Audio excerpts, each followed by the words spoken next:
നമസ്കാരം. പ്രവാസി മലയാളിയിലേക്ക് സ്വാഗതം. കഴിഞ്ഞ കുറച്ച് ദിവസങ്ങൾക്ക് മുമ്പാണ് UAE പ്രവാസികൾക്ക് നിർണായകമായ തീരുമാനം കൈക്കൊണ്ടത്. അതായത് പ്രവാസികൾക്ക് കൃത്യമായ സമയത്ത് കൃത്യമായ രീതിയിൽ തന്നെ വേതനം നൽകണമെന്നതായിരുന്നു അത്. അങ്ങനെ 10-ാം തീയതിക്ക് മുന്നേ തന്നെ ശമ്പളം അക്കൗണ്ടിൽ എത്തണം എന്നതായിരുന്നു. ഇത് പ്രവാസികൾക്കേറെ സന്തോഷകരമായ കാര്യമാണ്. ഇത്തരത്തിൽ അക്കൗണ്ടിൽ ശമ്പളം എത്താൻ വൈകിയാൽ കടുത്ത നിയമ നടപടിയാണ് നേരിടേണ്ടി വരിക.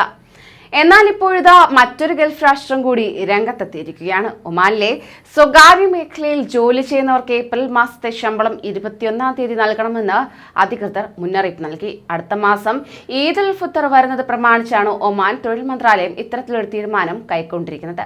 തൊഴിലാളികൾക്ക് ശമ്പളം കൊടുക്കുന്നത് സംബന്ധിച്ച പ്രത്യേക സർക്കുലർ ഒമാൻ തൊഴിൽ മന്ത്രാലയം പുറത്തിറക്കി. 2003-ലെ 35-ാം നമ്പർ ഉത്തരവ് പ്രകാരം നിയമത്തിൽ വന്ന തൊഴിൽ നിയമപ്രകാരമാണ് ഇത്തരമൊരു നിർദ്ദേശം സ്വകാര്യ സ്ഥാപനങ്ങളിലെ ജീവനക്കാർക്ക് നൽകിയിരിക്കുന്നത്. നിയമം അനുസരിച്ചില്ലെങ്കിൽ ശക്തമായ നിയമ നടപടി സ്വീകരിക്കുന്നതായിരിക്കും. ശമ്പളം വേഗത്തിൽ കിട്ടുന്നത് കൊണ്ട് സ്വകാര്യ മേഖലയിലെ ജീവനക്കാർക്ക് നേരത്തെ തന്നെ ഈദ് ആഘോഷങ്ങൾക്ക് വേണ്ടിയുള്ള തയ്യാറെടുപ്പ് എടുക്കുവാൻ സാധിക്കുന്നതാണ്. തൊഴിൽ മന്ത്രാലയം ആണ് ഔദ്യോഗിക ട്വിറ്റർ വഴി ഇക്കാര്യം പുറത്തുവിട്ടിരിക്കുന്നത്. ഇത് സംബന്ധിച്ച അറിയിപ്പ് മന്ത്രാലയം നൽകിയിരിക്കുകയാണ്. അതേസമയം 8 വിഭാഗം സാമ്പത്തിക ഇടപാടുകൾക്ക് ഒമാൻ പേയ്മെന്റ് സംവിധാനം നിർബന്ധമാക്കിയിരിക്കുകയാണ്. വ്യവസായ നിക്ഷേപ വാണിജ്യ മന്ത്രാലയമാണ് ഇത് സംബന്ധിച്ച ഉത്തരവ് പുറത്തിറക്കിയിരിക്കുന്നത്.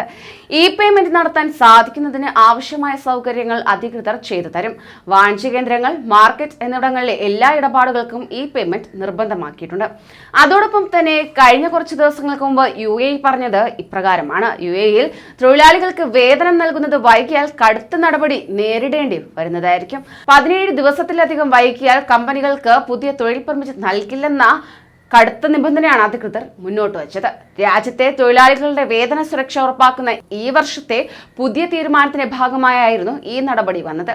കഴിഞ്ഞ മന്ത്രിസഭാ യോഗത്തിലായിരുന്നു ഈ തീരുമാനം എത്തിയിരുന്നത്. സ്വകാര്യ മേഖലയിലെ തൊഴിലാളികൾക്ക് വേതന സുരക്ഷാ പദ്ധതി വഴിയാണ് വേതന വിതരണം ചെയ്തു വരുന്നത്. എല്ലാ മാസവും 3-ാം തീയതിക്ക് മുമ്പ് തന്നെ തൊഴിലാളികളുടെ ബാങ്ക് അക്കൗണ്ടുകളിൽ ശമ്പളം എത്തണം. 10-ാം തീയതിക്ക് മുമ്പ് തൊഴിലാളികളുടെ അക്കൗണ്ടിൽ പണം എത്തിയിരിക്കണം. ഇതിന് 17-ാം തീയതി ആയിട്ടും പണം എത്തിയില്ലെങ്കിൽ കമ്പനികൾക്ക് പുതിയ തൊഴിൽ വിസ നൽകില്ലെന്ന് തൊഴിൽ മന്ത്രാലയം അറിയിച്ചു. 50 തൊഴിലാളികളിലധികം ജോലി ചെയ്യുന്ന സ്ഥാപനത്തിലെ വേതനം മുടക്കിയാൽ ഇത്തരം സ്ഥാപനങ്ങളെ ആദ്യം നിരീക്ഷിക്കും. പിന്നീട് മാത്രമേ നടപടി ഉണ്ടായിരിക്കുകയുള്ളൂ. ഇത്തരം സ്ഥാപനങ്ങളെ ഓൺലൈൻ സംവിധാനം വഴിയായിരിക്കും നിരീക്ഷിക്കുക. പിന്നീട് നിരീക്ഷണങ്ങൾക്ക് ശേഷം മന്ത്രാലയ ഉദ്യോഗസ്ഥർ കമ്പനികളിൽ നേരിട്ടെത്തി സംസാരിക്കുകയും ചെയ്യും. പിന്നാലെയായിരിക്കും നടപടിയെടുക്കുക. കൂടുതൽ പ്രവാസി വാർത്തകൾക്കായി ഈ ചാനൽ സബ്സ്ക്രൈബ് ചെയ്യൂ.